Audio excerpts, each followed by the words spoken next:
飼育崩壊、法律とその飼い主の問題。らんまるチューブにようこそ。今日のらんまるチューブは真面目な話をします。連日、多頭飼育崩壊の悲しいニュースが流れています。らんまるチューブを初めからご覧いただいている視聴者の皆さんはご存知だと思いますが、僕は多頭飼育崩壊のお家の出身。多頭飼育崩壊とは、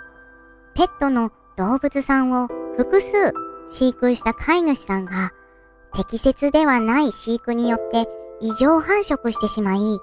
それ以上の飼育が不可能になってしまった現象のことを言います。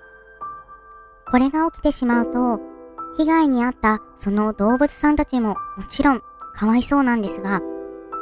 その多頭飼育を崩壊してしまったお家の周辺の環境、害虫やネズミなどの発生、衛生面での被害もあります。また、これに関わるボランティアの方々、そして行政の担当の方など、非常にたくさんの人を巻き込むことになってしまいます。では、その多頭飼育崩壊をさせてしまった飼い主さんは何の罪にも問われないのでしょうか。それは動物の愛護及び管理に関する法律、通称動物愛護法、ここに記載があります。動物の所有者は、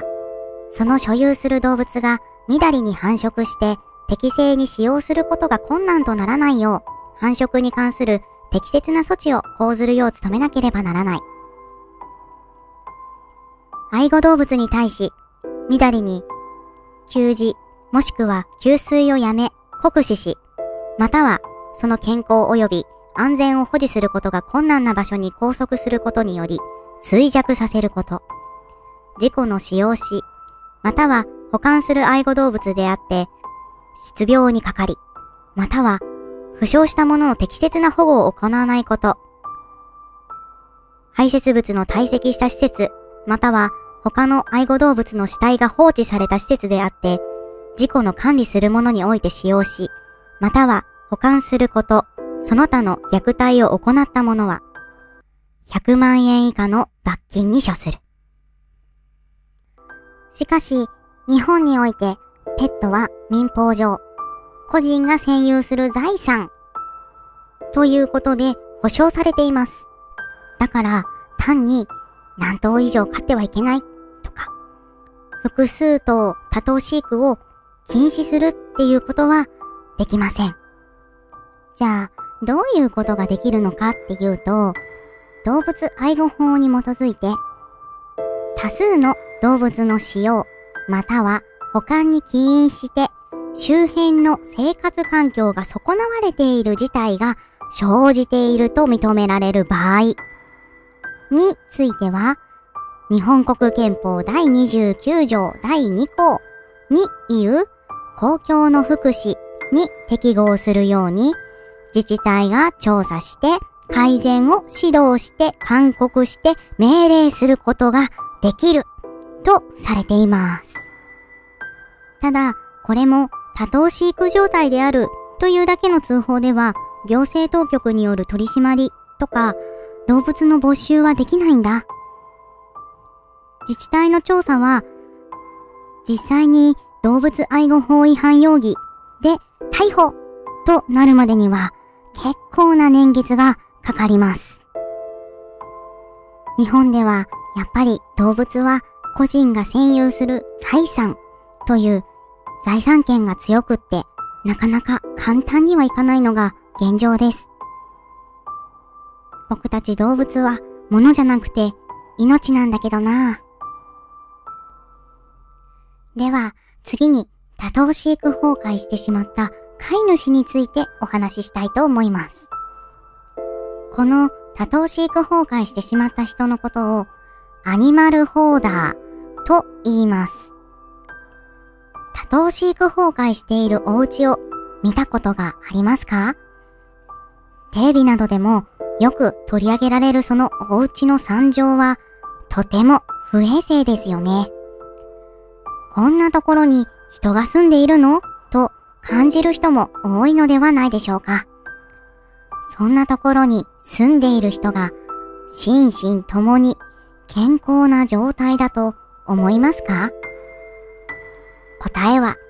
わかる通り、否です。多頭飼育崩壊の人、つまりアニマルホーダーは精神疾患の一種です。自分の意思で動物を飼い始めたけど、適正使用ができず、多頭崩壊を起こしていても手放すことができない、そんな精神状態にあります。アニマルホーダーのほとんどは、適正飼育ができていない現状が動物虐待だという自覚がありません。むしろ動物を可愛がって育てているつもりの人が多いです。これに対処するには、本人の精神面の治療が必要なことはもちろん、行政と第三者の介入なくては多頭飼育崩壊から脱することは非常に困難です。ここまでで自治体だけではなかなかすぐに解決することが難しいということが分かったと思います。自治体の調査から動物愛護法違反で立件するまでには現在の法律ではかなりの時間がかかります。しかしその現場にいる命には時間がありません。そんな命に向き合っているのが全国にいる動物保護ボランティアの皆さんです。多頭飼育崩壊してしまったお宅に出向き、アニマルホーダーと交渉する大変さ。動物愛護法に違反しているよと忠告していても、行使する力は持たないボランティアの皆様のその労力は計り知れないものがあります。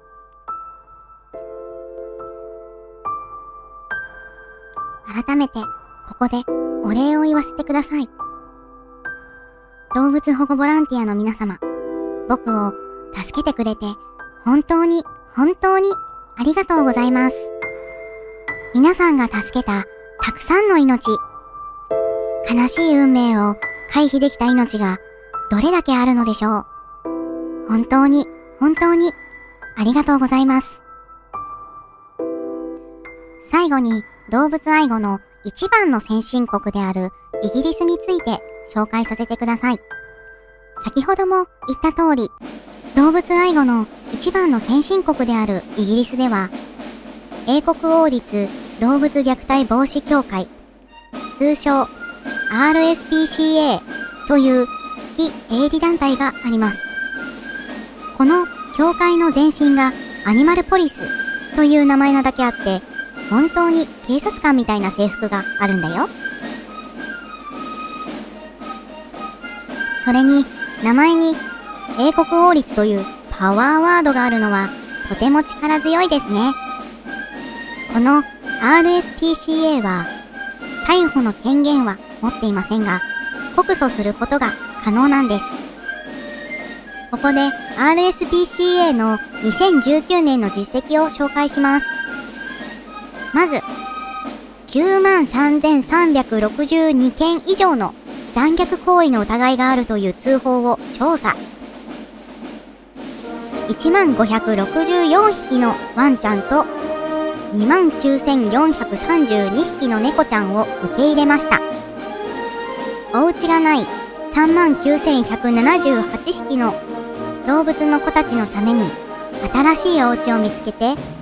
218,939 件のマイクロチップ処置を行いました。そして不適切な使用をしている飼い主から動物を保護するため、1425件の有罪判決を確保などなど、かなりの活躍をされていますね。さすが歴史ある世界最大の動物福祉慈善団体です。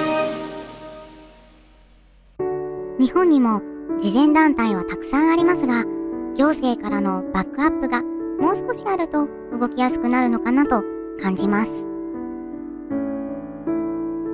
そして、もし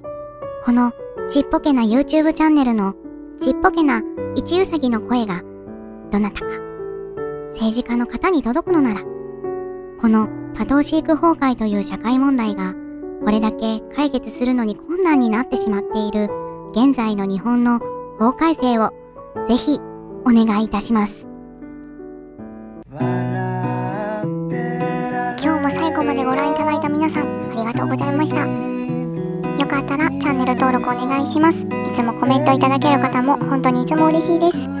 本当にみんな大好き。それではまた次の動画でまたね。